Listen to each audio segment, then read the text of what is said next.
My name is Elaina Myers, and I am the Assistant Editor for Building Operating Management and Facilities Net. Today I'm joined by Gary Levy, General Manager of the Ryman Auditorium in Nashville, Tennessee. Gary will be hosting an exclusive behind-the-scenes tour of the venue during the Elevate conference on August 27th, so we're very excited about that. The Ryman is such a staple music venue in Nashville with a rich history, which is exactly what Gary and I are going to discuss more today. So hello, Gary. Thanks for joining us. Thank you, Elaine. I'm glad to be here. How did the Ryman Auditorium originally come to be built, and kind of what was the building's original purpose? So the building opened in 1892. Construction started in 1895, and it was really spearheaded by a gentleman in Nashville named Thomas Ryman. Thomas Ryman was the biggest and best known of the businessmen in Nashville, and he became fast friends with a tent revivalist preacher who would travel from city to city, and that gentleman's name was Sam Jones. And you know, through their friendship, it didn't actually start out as a friendship, but Thomas Ryman did become a born again Christian, and through their friendship, Thomas Ryman decided that the tent revivalist preachers should have a permanent place to preach when they came to Nashville instead of having to preach in tents. And so he helped get the financing done for the Ryman Auditorium so these tent revivalist preachers would be able to have a place. But he also knew at the time that it just would not serve for the preachers. It would be a house that was open for all to come to, whether it was musical performances, speeches, anything like that.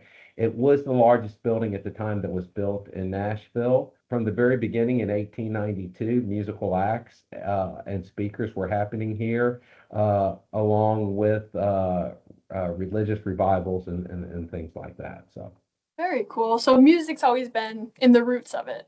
yes, very much so. So how significant was the Grand Ole Opry era in shaping the Ryman's reputation and kind of its Nashville identity? So the Grand Ole Opry is the oldest and longest running radio program in history. It's just celebrated its 100th birthday. And so it started in 1925. The Opry did not land at the Ryman Auditorium until 1943. So a lot of people mistake us for the first home of the Opry. We were actually the fifth home of the Grand Ole Opry. And what happened was, as the Opry grew in popularity, it kept needing larger and larger spaces to be at. And so it finally landed at the largest place in Nashville where they could perform, which was the Ryman Auditorium. So the Ryman Auditorium became the permanent home of the Grand Ole Opry for 30 years, from 1943 to 1974, which we kind of call that the golden age of the Opry. This is when for a large portion of that time, country music and Western music was the most popular music in the country, and all the stars were performing on the Opry. So this is where Roy Acuff and Minnie Pearl performed from and went into people's homes all over the country because they were listening to the Opry. Right. This is where Johnny Cash met June Carter. They actually met in the wings of the Ryman Auditorium. This is where Hank Williams Sr., did 7 encores on his Opry debut. And this is also where Dolly Parton was introduced to the world when Porter Wagner brought her out. And she actually first performed here in 1959 when she was just 13 years old. So, Ricky Skaggs, who still performs on the Opry, performed on our stage when he was 7 years old. So, the Opry has a long and standing history here. Loretta Lynn, kind of got her stardom here. Patsy Cline, Marty Robbins, all the greats, Hank Snow, just too many to mention, really. And they all performed here from 1943 to 1974 until they needed a more modern home, and that's when the current Opry House was built about 8 miles outside of town. But the Grand Ole Opry does come back every year and does, anywhere from about 6 to 10 performances here every year. So very cool. Are there any historical like features or traditions inside the auditorium that maybe visitors don't know about or overlook? No, not really any traditions or anything like that, except for the reverence that the artist gives to the building. I mean, because we are known as the Mother Church of Country Music, that was one of our nicknames.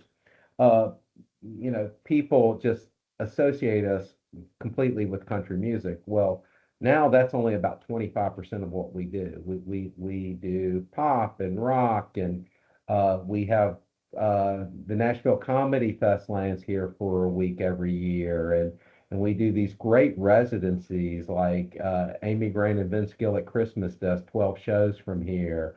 And so we do all this great stuff, and we've had speakers speak from our stage. We've had political rallies here and town halls.